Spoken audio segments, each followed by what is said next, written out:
প্রশ্ন হলো সৌদি আরবের জমজম কুয়ার পানি এটিকে শেফা বলা হয়, দলিল ইবনে মাজাহ, এই সম্পর্কে বলবেন। আসসালামু আলাইকুম। জমজমের পানি শিফা। এটা শিফা বলা হয়েছে। জমজমের পানিটা একটা মুজিজা, যে ইসমাইল আলাইহিস সালাম দুগ্ধপুষ্ট শিশু, তাকে রেখে তার মা যে হাজার আলাইহিস সালাম তিনি দৌড়াদৌড়ি করলেন, সেই স্মৃতিকে ধারণ করে এখন সাফা মারওয়া সাই হচ্ছে। তার পায়ের গোড়ালির আঘাতে যে পানি বের হলো, সেই আপনার পানিকে পরিবেষ্টন করে দিলেন হাজার আলাইহিস সালাম। সেখানে কূপ, সেই কূপ তখন থেকে শুরু করে ঐতিহাসিক ঘটনা রয়েছে এবং স্বচ্ছ পানি, এবং এটা অনেক গবেষণা হয়েছে। শুধু পানি না, এর মধ্যে খাবার রয়েছে। পৃথিবীর সবচেয়ে বিশুদ্ধ পানি হচ্ছে জমজম পানি।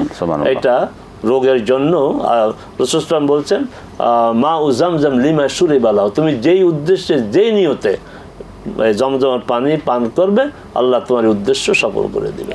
আসমানি কিতাব সূরা আম্বিয়া আয়াত নম্বর 107 অধ্যায় 21। সূরা আম্বিয়া কোরআন বলতেছে, আমি আল্লাহ নবী মুহাম্মদ সাল্লাল্লাহু আলাইহি ওয়াসাল্লামকে প্রেরণ করিয়াছেন সমগ্র মানব জাতির জন্য। নবী মুহাম্মদ সাল্লাল্লাহু আলাইহি ওয়াসাল্লামকে আমি নবী মুহাম্মদ সাল্লাল্লাহু আলাইহি ওয়াসাল্লামকে প্রেরণ করিয়াছি সমগ্র মানব জাতির জন্য রহমত স্বরূপ। সূরা আম্বিয়া, আমি মুহাম্মদ সাল্লাল্লাহু আলাইহি ওয়াসাল্লামকে প্রেরণ করিয়াছি সমগ্র সৃষ্টি জগতের জন্য রহমত স্বরূপ। এর রহমত স্বরূপ বলতে এখানে কি বোঝায়? সূরা আম্বিয়া 107 নম্বর আয়াত, আল্লাহ সুবহানাহু ওয়া তাআলা ইরশাদ করছেন, আউযু বিল্লাহি মিনাশ শাইতানির রাজীম, ওয়া মা আরসালনাকা ইল্লা রাহমাতাল লিল আলামিন। মাসুম সাহেব একটু ভুল করছেন কেন? মানব জাতির জন্য আমার রাসূল রহমত না, আমার রাসূল গোটা জগতের জন্য লিল আলামিন। তিনি মানুষের জন্য লিল আলামিন, এবং জগৎ না, শুধু জগৎ সমূহের জন্য তিনি রহমত। তিনি জন্য রহমত সকল কিছু, তিনি প্রাণীর জন্য রহমত, তিনি উদ্ভিদের জন্য রহমত। বলছে সেনাবাহিনীকে পাঠাচ্ছে, তিনি বলেছেন যে অপ্রয়োজনে গাছ কাটবা না, রহমত। অপ্রয়োজনে কোনো পশুকে হত্যা করবে না, রহমত।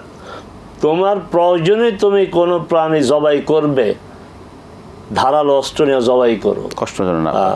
এবং কি চমৎকার কথা বলে আছে, তোমার এই যে জবাইটাও যেন সুন্দর হয়, আহসানু আয-যাবহা, জবাইটাও যেন সুন্দর হয়। অতএব তিনি রহমত, তিনি করুণার আধার সমস্ত জগতের জন্য, সব প্রাণীর জন্য। এই রহমতটা কি?